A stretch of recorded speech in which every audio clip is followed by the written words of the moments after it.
Hi everyone, it's TK. So in the last couple of months, there's been a lot more people moving into Denver, whether that be for a new job, to have better work-life balance, or because a lot of jobs and schools are going remote, a lot of people have chosen Denver or Colorado as their next home. So I want to do a video on the things that you should know if you are planning to move to Denver. Now, I grew up in Denver, moved to the East Coast for a little bit, and then came back last year. So the first thing, first half, will be the things that haven't changed, and the second half will be the things that have changed in the last 10 years. So number one, high altitude. So Denver is 1 mile above sea level, hence the nickname Mile High City. And because of that, it can take some time to get used to a high elevation. So once you get here, try not to go all out and start running a marathon or working out like crazy, because you're more likely to get tired faster because of the high or lower levels of oxygen. And because of that as well, you might get drunk faster, so be careful with that as well. Number two, it's very dry. Also because of the high altitude, it tends to be very dry in Denver or in Colorado in general. So make sure to stay hydrated, drink lots and lots and lots of water, and I would also recommend you getting your favorite body cream, lotion, Vaseline, anything to deal with the dryness here.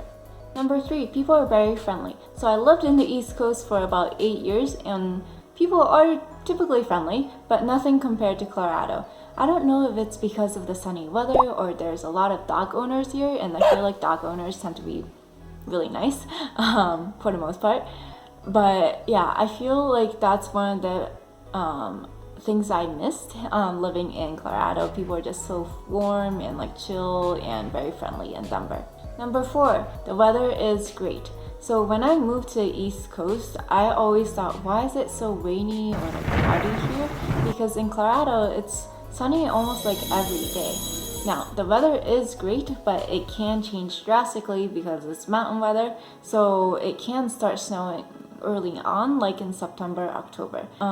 This year, it started snowing in September. So in early September, it was like in the high 80s or like 90s, and I had the AC on, but the next day it was in the 30s, it was snowing, and I had to turn the heater on.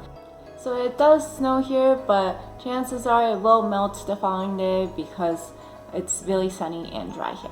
Number five, it's a great place to enjoy the outdoors. So if you're into hiking, rock climbing, snowboarding, skiing, any outdoorsy activity, Colorado is a great place for that. And even if you're not, if you're dying to go outside a little bit, get some fresh air, there's a lot of parks and bike roads in Denver, so you can take advantage of that as well.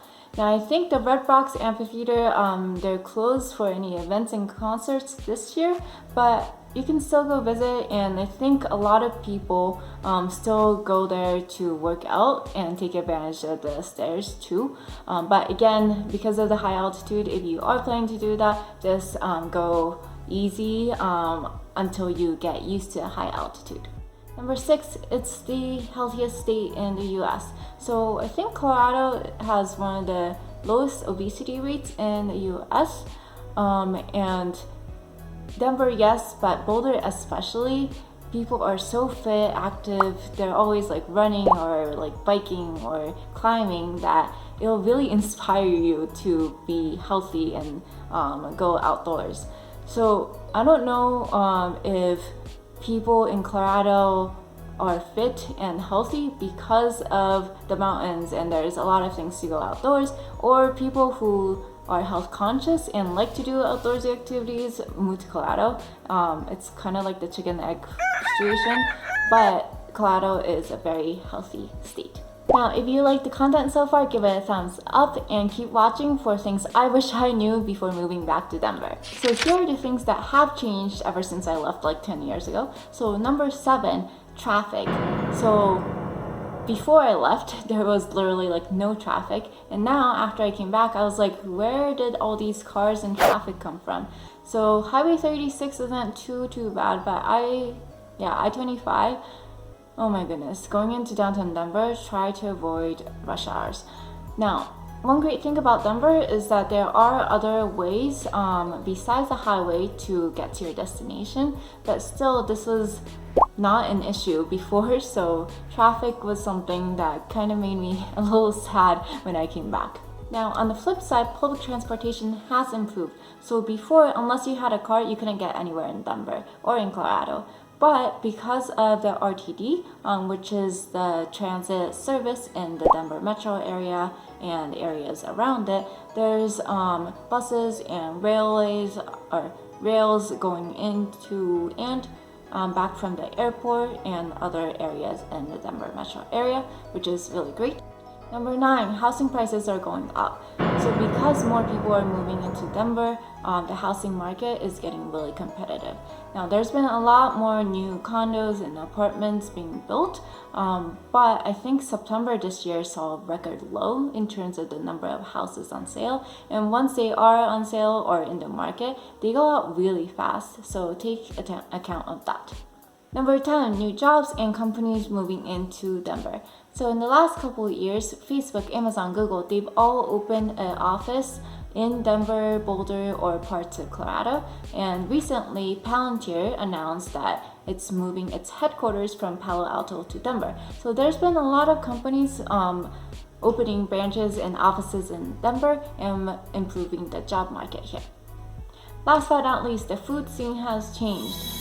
So there's been a lot more new restaurants, bars, cafes opening up in the Denver area in the last couple of months, which is really exciting because when I came back last year, I was like, wow, there's so many places that I can explore. Now, there have been a lot of restaurants that have closed recently because of COVID, which is kind of sad because they've been around for a while.